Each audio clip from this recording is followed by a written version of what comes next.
এই পুরাতন ভবন মাটির নিচে অনেকটা চাপা পড়ে আছে।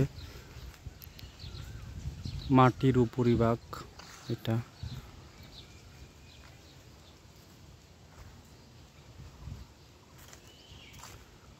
এটা অনেক মাটির নিচের দিকে।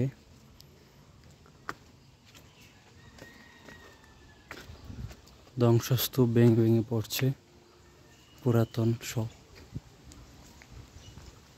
নিদর্শন।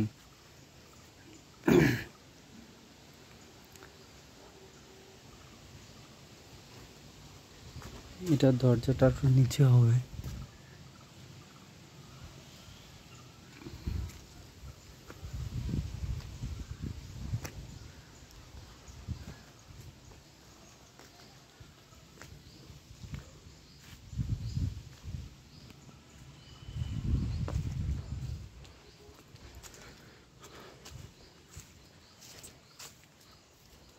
তো নাটোর রাজবাড়ি,